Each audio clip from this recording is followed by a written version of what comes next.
எல்லோருக்கும் வணக்கம். எல்லோரும் எப்படி இருக்கிறீங்க? இன்றைக்கி நம்ம வீடியோவில் என்ன பார்க்க போகிறோம்னா, நான் வந்து இப்போது சென்னை ஏர்போர்ட்லேருந்து பினாங் வந்திருக்கிறேன். அண்ணி தான் வந்து அழைச்சிட்டு வந்தாங்க. எப்படின்னு வந்து பார்த்திங்கன்னா, அண்ணா வந்து இந்தியா, அண்ணி வந்து பார்த்திங்கன்னா இங்கே Malaysia citizen, Penang citizen. All families இங்கே தான் இருக்கிறாங்க.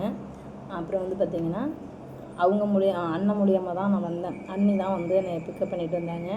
அவங்க வந்து பார்த்திங்கன்னா பினாங்கு தான். ஆல் ஃபேமிலிஸும் வந்து டூரிஸ்ட் வந்தாங்கலாம் சுற்றி பார்த்துட்டு என்னை வந்து பிக்கப் பண்ணிட்டு வந்தாங்க. இப்போ வந்து அண்ணி வீட்டை தான் வந்து ஸ்டே பண்ணியிருக்கிறேன். நாளைக்கு 2ஆம் தேதி நாளைக்கு தான் வந்து டியூட்டிக்கு ஜாயின் பண்ண போகிறேன். நர்சிங் தான், டிப்ளமோ நர்சிங் முடிச்சிருக்கேன். நர்சிங் தான் ஒர்க் பண்ண போகிறேன். இப்போ வந்து பார்த்திங்கன்னா நம்ம ஊரில் இருக்கிற மாதிரி தான் ஒரு ஃபீல் ஆகுது.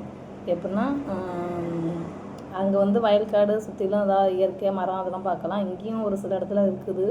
ஆனால் நம்ம பாரம்பரியமாக என்னென்ன பண்ணுறோமே அதே நல்லா தெளிவாக தமிழ் பேசுகிறாங்க, நீட்டாக ட்ரெஸ் பண்ணுறாங்க. நம்மள மாரி சாமி வந்து பார்த்திங்கன்னா காலையிலே தூங்கி விழுந்துருச்சோன்னா ஃபஸ்ட்டு பூஜை வந்து சாமிக்கு தான். பழக்கேற்றி நிறைய பூவெல்லாம் வச்சு போர்ட்டிகள் அங்கே ஏற்ற மாதிரி இருக்குது. என்ட்ரன்ஸில் போர்ட்டிகள் இருக்குது. அங்கே வந்து பார்த்திங்கன்னா மதுரை வீரன் சாமி போர்ட்டிகளில் அழகாக மண்டபம் மாரி கட்டி அது ஃபோட்டோலாம் வச்சு வழக்கேற்றி சாமி கும்பிட்றாங்க.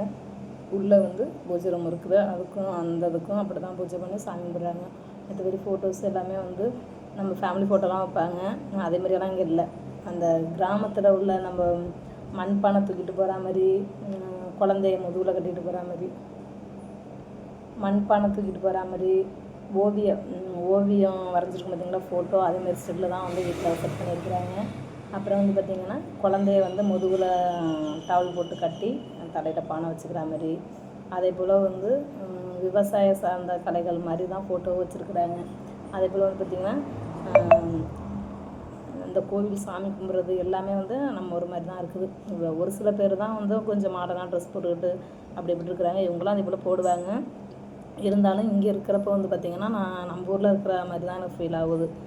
அதேமாரி வந்து பார்த்திங்கன்னா நான் ஊர்லேருந்து வந்தோடனே நான் ஒர்க் பண்ணுற இடத்துலேருந்து வந்து சிஸ்டர் 2 பேர் வந்து உடனே கிராப் இங்கே வந்து காரை வந்து கிராப்னு தான் சொல்கிறாங்க. எடுத்துக்கிட்டு என்னை பார்க்க வந்துட்டாங்க. வந்துட்டு பக்கத்தில் வந்து தண்ணீர்மலை முருகன் கோவில் இருக்குது. அதே போல் பழனி கோவில் இருக்கும் பார்த்திங்களா படிக்கட்டு, அதே போல் தான் உயரத்தில் இருக்கும் முருகன் கோவில். அங்கே போயிட்டு சாமியெல்லாம் கும்பிட்டு பாலாபிஷேகம் பண்ணிட்டு சாமி கும்பிட்டு வந்தேன். அப்புறம் நைட்டு ஒரு 7:30 மணிக்கு வந்து பிள்ளைங்க வந்து விட்டுட்டு போயிட்டாங்க. நாளைக்கு தான் அவங்கள மீட் பண்ண போகிறேன். ஃபோனில் தான் பேசிக்கிட்டு இருக்கிறேன். இங்கே அண்ணி வீட்டில் தான் இருந்துக்கிட்டு இருக்கேன். அண்ணி பேர் வந்து இந்திரா. அவங்க தான் என்னை பிக்கப் பண்ணிட்டு வந்தாங்க. இருந்தாலும் பிள்ளைங்களை விட்டுட்டு நான் பிரிஞ்சு இருந்ததே கிடையாது. இருக்கக்கூடிய கட்டாயம். ஏன்னா என்னோடய குடும்ப சூழ்நிலை, அதனால தான் நான் இங்கே ஒர்க்குக்கு வந்திருக்கிறேன். அண்ணி அண்ணன் எல்லாம் வந்து நம்மளோட ரிலேட்டிவெல்லாம் இங்கே இருக்கிறாங்க. அவங்க மூலியமாக தான் இப்போ நான் வந்திருக்கிறேன். ஒன்றும் பிரச்சனை இல்லை. இப்போ எங்கள் அண்ணி வீட்டில் தான் நான் தங்கியிருக்கிறேன். சாப்பாடு வந்து பார்த்திங்கன்னா சிக்கன் வறுவல், மீன் வறுவல். சிக்கன் வறுவல் கிடையாது, சிக்கன் கிரேவி. ஓகேங்களா? இதான் வந்து மத்தியானம் லஞ்சுக்கு வந்து சாப்பிட்டுக்கிட்டு இருக்கிறேன். அண்ணி வந்து குளிக்கிறாங்க.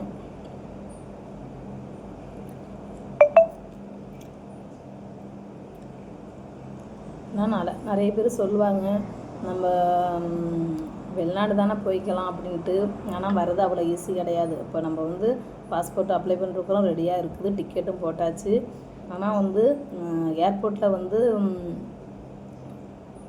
ஏர்போர்ட்லேருந்து வந்து நம்ம இந்தாண்ட மீண்டு வர்றது ரொம்ப கஷ்டம். அந்த 2 மணி நேரம் போராட்டங்களுக்கு பிறகு தான் நான் வந்திருக்கிறேன். எதனால்னு பார்த்திங்கன்னா ஃபஸ்ட் இடத்துல செக் பண்ணாங்க, கிளியர் ஆகி வந்தாச்சு. செகண்ட் இடத்துல செக் பண்ணாங்க, கிளியர் ஆகி வந்தாச்சு. ஃபைனலாக செக் பண்ணி நம்ம உள்ளே போய் என்ட்ராக போகிற நேரத்தில் வந்து பார்த்திங்கன்னா நான் வந்து ஃபஸ்ட்டு பாஸ்போர்ட்டை தான் நான் வந்து ரெடி பண்ணி வந்திருக்கிறேன். ஆனால் வந்து என்னை என்ன சொன்னாங்கன்னா, நீங்கள் வந்து பழைய பாஸ்போர்ட்டை வந்து இது பண்ணிவிட்டு இது புதுசாக அடித்து வந்திருக்கிறீங்க அப்படிங்கிற மாதிரியெல்லாம் கொஸ்டின் கேட்டாங்க. நீங்கள் ஃபேமிலியோட வரீங்க, ஃபேமிலி ஹஸ்பண்டு குழந்தைங்கள்லாம் எங்கே, நீங்கள் மட்டும் எப்படி கிளம்பலாம் அப்படிங்கிற மாதிரி கொஸ்டின் கேட்டாங்க. அப்புறம் மறுபடியும் வந்து இல்லைங்க, நான் சேனல் வச்சுருக்கிறேன், நான் இதுமாரி ஒர்க்குக்கு தான் போகிறேன், நான் சேனலும் வச்சுருக்கிறேன், எல்லாம் பாருங்கள், என்னோடய ஐடியா எல்லாமே காமிச்சேன். அந்த என்னோடய யூடியூப் சேனலில் உள்ள ஃபோட்டோவே வந்து பார்த்திங்கன்னா என்னோடது இல்லைன்னுட்டாங்க. என்னோடய பாஸ்போர்ட்டு தான் ஃபஸ்ட் டைம் எடுத்துருக்கிறேன். அந்த பாஸ்போர்ட்டையும் வந்து பார்த்திங்கன்னா என்னோடய பாஸ்போர்ட் இல்லை, நீங்கள் வந்து பழசை விட்டுட்டு இப்போ புதுசாக அடித்து வந்துருக்கிறீங்க அப்படிங்கிற மாதிரி கொஸ்டின் கேட்டாங்க. அதுக்கப்புறம் வந்து யூடியூப் சேனல் வச்சுருக்கேன், இங்கே பாருங்கள் என்னோடய ஐடி தான், இதை செக் பண்ணுங்கள், நான் வரையும் பாஸ்போர்ட்டு பழசெல்லாம் என்னோட கிடையாது, புதுசு தான் அப்படின்ட்டு சொல்லி நீங்கள் இன்னும் செக் பண்ணி பாருங்கன்னு சொல்லிவிட்டு யூடியூப் சேனல் வச்சுருக்கிறேன், அந்த ஐடியா பாருங்கள் அப்படிங்கிறேன். அந்த ஃபோட்டோ என்னோடய ப்ரொஃபைலில் ஃபோட்டோ வச்சுருக்கேன் பார்த்தீங்களா, அதுவும் என்னோடய ஃபோட்டோ இல்லைங்கிறாங்க. அப்புறம் வந்து பார்த்திங்கன்னா ஃபேமிலியை ஏன் அழைச்சிட்டு வரல, நீங்கள் ஏன் தனியாக போகிறீங்க அப்படிங்கிற கொஸ்டின். இதேமாதிரி நர்சிங் ஒர்க் இருக்குதுன்னு சொன்ன பிறகு அந்த ரெக்கார்டிங் இருந்தது, நான் பேசின மாரி என்ன ஒர்க் பண்ண போகிறேங்கிறது. அந்த ரெக்கார்டிங் எனக்கு ரொம்ப யூஸ்ஃபுல்லாக இருந்தது. அது யாருன்னா எங்கள் அண்ணிக்கிட்ட வந்து எங்கள் அண்ணன் பேசினாங்க. என்ன பேசினாங்கன்னா, யார் எங்கள் கிலோத்தூரில் வந்து எங்கள் ஆனந்தி அக்காவோட ஹஸ்பண்டு தான் எங்கள் அண்ணன் பெரிய அண்ணன் பேசினாங்க. இதேமாரி நர்சிங் வருது, என்ன ஒர்க்கு, எப்படி சம்பளம், இதெல்லாம் வந்து கேட்குறப்ப வந்து பார்த்திங்கன்னா அந்த ரெக்கார்டிங் வந்து எனக்கு ரொம்ப யூஸ்ஃபுல்லாக இருந்தது. ரெக்கார்ட் பண்ணி வச்சுருந்தது ரொம்ப யூஸ்ஃபுல்லாக இருந்தது. எப்படின்னா அதில் நர்சிங் ஒர்க்குக்கு தான் போகிறேன் அப்படிங்கிற மாரி இருந்ததா. அதுக்கப்புறம் தான் சரி ஓகே கன்ஃபார்ம் ஆகிட்டு அப்படின்ட்டு அந்த யூடியூப் சேனல், அப்புறம் அண்ணியும் வந்து ஃபைட் பண்ணாங்க, நீங்கள் எப்படி இந்த கொஸ்டின்லாம் வந்து கேட்குறீங்க அப்படிங்கிற மாதிரி. எப்படி இப்போ நான் தான் அடிக்கடி வரேன், அதனால் வந்து நான் எனி டைம் என் குழந்தைங்கள அழைச்சிட்டு போக முடியுமா, சிங்கிளாக வரவங்கள்ட்ட இப்படி தான் பேசுவீங்களான்னு அவங்க எங்கள் அண்ணி இந்திரா அண்ணி இங்கே பிராங்க்லேருந்து வந்திருக்காங்க பார்த்தீங்களா, அவங்களும் ஃபைட் பண்ணாங்க. நானும் வந்து விடாமல் பேசிக்கிட்டே இருந்தேன். என்னை வந்து இல்லைம்மா நீ வீட்டுக்கு நான் போயே தான் தீருவேன், எப்படி இதெல்லாம் பண்ணீங்க, இந்த எல்லா ஐடியும் என்கிட்ட இருக்குது அப்படின்ட்டு எல்லாத்தையுமே கரெக்டாக காமிச்சேன். அதுக்கப்புறம் ஃபைனலாக ஓகே பண்ணி ஏரோ சிஸ்டர் என்னை பிக்கப் பண்ண வந்துட்டாங்க. அதுக்கப்புறம் கிளியர் பண்ணியாச்சுமா ஓகே அப்படின்னு. எதனால் இப்போ 2 மணி நேரம் என்னை போட்டு இவ்வளோ டென்ஷன் படுத்தி இவ்வளோ கொஸ்டின் கேட்டு பண்ணாங்கன்னு எனக்கு தெரியலை. ஆனால் 16 பேரில் நான் ஒரு ஆள் தான் உள்ளே போயிருக்கிறேன், பாக்கி 15 பேரை வந்து வீட்டுக்கு திருப்பி விட்டாங்க. அது என்னோடய லக்குன்னு தான் சொல்லலாம். ஆனால் அந்த முருகன் தான் சொல்லிக்கிட்டு இருந்தால், நான் முருகன் துணை கண்டிப்பாக எனக்கு இருந்தது. நான் சேஃப்டியான இடத்துல வந்து இப்போ இருக்கிறேன், எங்கள் அண்ணி வீட்டில் தான் இருக்கிறேன். நாளைக்கு தான் வந்து டியூட்டியில் ஜாயின் பண்ண போகிறேன். போயிட்டு அங்கே ஒர்க் பண்ணுற இடத்துல வீடியோ எடுக்க முடியுதா என்னென்னு தெரியல. நான் என்னென்னா டெய்லியும் நான் என்னென்னா சாப்பிட்றேன், என்னென்ன பண்ணுறேன் அப்படிங்கிறத வந்து ரொட்டீனாக உங்கள்கிட்ட நான் வீடியோ எடுத்து போடுறேன். நிறைய பேர் கமெண்டில் வந்து நல்லதமாக சொல்லியிருக்கீங்க, பார்த்து பத்திரமா சேஃப்டியாக போய்ட்டு வாங்க அக்கா, போய்ட்டு வாங்கன்னுட்டு. சில பேர் வந்து பார்த்திங்கன்னா நிறைய கமெண்ட், பேட் கமெண்ட்லாம் வருது. ஏன்னா என்னோடய குடும்ப சூழ்நிலை எனக்கு மட்டும்தான் தெரியும். அது வந்து என்னோடய ஹஸ்பண்ட், என் குழந்தைங்க, அவங்களுக்காக மட்டும்தான் வந்து இந்த இடத்துக்கு நான் இவ்வளோ தூரம் கடந்து வந்திருக்கிறேன். 1000 பேர் 1000 தான் சொல்லலாம். ஏன்னா நான் சேஃப்டி இல்லாத இடத்துக்கு போனால் மட்டும்தான் நான் வந்து பயப்படணும். இப்போ வந்து பார்த்திங்கன்னா எங்கள் ஃபேமிலியில் இப்போ வந்து பார்த்திங்கன்னா நாங்களே எங்கள் அண்ணி வீடு இருக்குது, அதனால் வந்து 1000 பேர் 1000 தான் சொல்லுவாங்க. எங்கள் அண்ணி வந்து என்னை சேஃப்டியான இடத்துக்கு தான் கொண்டு வந்துருக்குறாங்க. நாளைக்கு ஒர்க் பண்ண போகிறேன். நான் வீட்டில் இருந்து எனக்கு அந்த சேலரி கண்டிப்பாக கிடைக்காது. நம்ம ஊரை பொறுத்தவரையும் எனக்கு அந்த சம்பளம் கிடைக்காது. எனக்கு வந்து சாப்பாடு இருந்தாலும் சரி, ரூமாக இருந்தாலும் சரி, சேல்ரி எல்லாம் வந்து போதுமான அளவாக இருக்குது. என் ஃபேமிலியை வந்து ஒரு நல்ல நிலைமைக்கு கொண்டு போகிறதுக்கான ஒரு நல்ல வாய்ப்பு எனக்கு கிடச்சிருக்குது. அதை வந்து நான் ஃபுல்லாக பயன்படுத்திக்குவேன். நீங்கள் வந்து புரிஞ்சுக்கிட்டவங்களுக்கு அது ஓகே, நல்ல விதமாக கமெண்ட் பண்ணியிருக்கிறீங்க, சந்தோஷமாக இருக்குது பார்க்க. புரியாதவங்க வந்து நிறைய பேட் கமெண்ட் பண்ணியிருக்கிறீங்க. அது வந்து என்னோடய குடும்பம் எனக்கு மட்டும்தான் தெரியும். நல்லது கெட்டது நிறைய கஷ்டங்கள் சந்தோஷங்கள் எல்லாம் கடந்து என் குழந்தைங்கள விட்டுட்டு ஃபஸ்ட் டைம் நான் வந்து பிரிஞ்சு வந்திருக்கிறேன். அதை வந்து என் குழந்தைங்களுக்காக மட்டும்தான் சொல்ல போகிறேன். என் பிள்ளைங்கள நான் விட்டு இருந்ததே கிடையாது. ஃபஸ்ட் டைம் என் சின்ன பையன் கூட வந்து பார்த்திங்கன்னா சாப்பிட்டு பக்கத்தில் இருந்தால் போதும் படுத்துருவான்.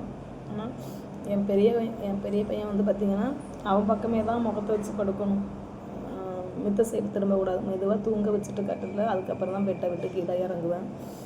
இப்போ என் பிள்ளைங்கள பிரிஞ்சிருக்கிறது ரொம்ப கஷ்டம். ஆனால் பிரிஞ்சிருக்கிறதுல வந்து பார்த்திங்கன்னா என் பிள்ளைங்க நல்லா இருப்பாங்க. அடுத்தடுத்து என் பிள்ளைங்க படிப்புக்காக இருக்கட்டும், விளையாட்டு சம்மந்தமாக போகிறதா இருக்கட்டும், எல்லாத்துக்கும் ரொம்ப வந்து சப்போர்ட்டிங்காக இருக்கணும்னு எனக்கு ஆசை. என் வீட்டுக்காரங்க எனக்கு ஃபுல் சப்போர்ட்டாக இருக்கிறாங்க. என் மாமியாரை நம்பி தான் என் குழந்தைங்கள விட்டுட்டு வந்திருக்கிறேன். ஏன்னா அதுக்கு முன்னாடி நான் இருந்ததுனால வந்து எங்கள் மாமியார் வந்து அடிக்கடி வர மாட்டாங்க, நான் நல்லா பார்த்துக்குவேன் அப்படிங்கிறதுனால. இப்போ நான் வந்து என் மாமியாரை மட்டும்தான் நம்பி என் பிள்ளைங்களை விட்டுட்டு வந்திருக்கிறேன். அவங்க ஃபுல் சப்போர்ட்டாக இருக்கிறாங்க. மாமியார், என் வீட்டுக்காரவங்க, அப்புறம் என் நாத்தனார் பிள்ளைங்க, ஆல் ஃபேமிலிஸ் எல்லாருமே வந்து ரொம்ப சப்போர்ட்டாக இருந்தாங்க. நான் போகிறேன்னு சொன்னதுக்கு வந்து யாருமே வந்து நீ அங்கே போகாத இங்கே போகாத, சில பேர் வீட்டிலலாம் விட மாட்டாங்க. நான் முடிவு எடுத்துட்டேன் போகணும்னா. ஆனால் வந்து எல்லாருமே சப்போர்ட்டாக இருந்து என்னை நம்பிக்கையோடு அனுப்பி வச்சுருக்காங்க. அந்த நம்பிக்கையை வந்து உடைக்காமல் நல்ல விதமாக எல்லாமே கிளியர் பண்ணிவிட்டு ரொம்ப சந்தோஷமாக நான் ஊருக்கு போகணும்னு எனக்கு நம்பிக்கை இருக்குது. அதை வந்து கண்டிப்பாக வந்து நான் என்னோடய சேனல் வந்து நான் என்னென்ன பண்ணுறேன் அப்படிங்கிறத வந்து அடிக்கடி அப்டேட் பண்ணுறேன். நம்மளோட சப்ஸ்கிரைபர் எல்லாருமே வந்து எனக்கு ரொம்ப சப்போர்ட் பண்ணுங்கள், ரொம்ப உதவியாக இருக்கும். ஏன்னா நீங்கள் வந்து சப்போர்ட் பண்ண அடுத்தடுத்த உயரத்துக்கு நான் போகிறதுக்கு ஒரு நல்ல வாய்ப்பாக இருக்கும். நிறைய பேர் சப்போர்ட்டாகவும் பேசி அனுப்பியிருக்கிறீங்க, அதை பார்க்குறப்ப ரொம்ப சந்தோஷமாக இருக்குது. சில பேர் வந்து பேடு கமெண்டு, அதை வந்து நம்ம மெயினில் ஏற்றிக்கிட்டால் ரொம்ப கஷ்டம். அதனால் வந்து அதையும் நம்ம வீடியோ பார்த்துட்டு தானே அனுப்புகிறாங்க அப்படிங்கிறதுல ஒரு தனி சந்தோஷம்தான். உண்மையிலே வந்து பார்த்திங்கன்னா நிறைய, ஏன்னா குழந்தைங்கள விட்டுட்டு பிரிஞ்சிருக்கிறது எவ்வளோ ஒரு கஷ்டம்னு எல்லா ஃபேமிலிஸ்க்குமே தெரியும். அதையும் கடந்து தான் நான் வந்திருக்கிறேன். என்னை பொறுத்தவரையும் என் பிள்ளைங்க வந்து நல்லா படிக்கணும். எந்த ஒரு விளையாட்டுக்கு போட்டிக்கு போனாலும் தடைகள் இல்லாமல் நம்ம அம்மா அப்பாவில் இது முடியலை அப்படிங்கிறதுக்கு வந்து தயங்கி நிற்கக்கூடாது. ஸ்போர்ட்ஸ் சம்மந்தமாக இருக்கட்டும், மற்றபடி வேறு எதுக்காச்சும் இருக்கட்டும், படிப்பு சம்மந்தமாக இருக்கட்டும், இது நம்மளால் வாங்க முடியலை அப்படிங்கிற ஒரு ஏக்கம் இருக்கக்கூடாது. அனைத்துமே வந்து என் குழந்தைங்களுக்கு நான் சப்போர்ட்டாக இருக்கணும். அது ஒன்று தான் மெயினில் வச்சுக்கிட்டு நான் ஊருக்கு வந்திருக்கிறேன். என்னோடய ஃபேமிலியை வந்து நல்ல விதமாக பார்த்து ரன் பண்ணணும். என் ஃபேமிலி வந்து ரொம்ப ஹாப்பியாக இருக்கணும். நான் வந்து எந்த நிலைமையில் இருக்கிறேனோ அதை விட இன்னும் உயர்ந்த இடத்துக்கு போகணும். அது மட்டும்தான் என்னோடய எய்மும், அது மட்டும்தான் என்னோடய ஆசை. அதனால் வந்து பார்த்திங்கன்னா எல்லா வழிகளையும் சுமந்துக்கிட்டு தான் அதை விட்டு கடந்து நான் வந்திருக்கிறேன். இந்த வீடியோ பாருங்கள். அடுத்தடுத்து நான் என்னென்ன பண்ணுறேன், இங்கே எப்படியெல்லாம் இருக்குது அப்படிங்கிறத வந்து அடுத்தடுத்து அப்டேட் பண்ணுறேன். இதை பார்த்துட்டு எப்படின்னு சொல்லுங்கள். இந்த வீடியோ பிடிச்சிருந்தா லைக் பண்ணுங்கள், ஷேர் பண்ணுங்கள், கமெண்ட் பண்ணுங்கள், சப்ஸ்கிரைப் பண்ணுங்கள். மறக்காமல் பக்கத்தில் உள்ள பெல் பட்டனை கிளிக் பண்ணிவிடுங்க. பாய்.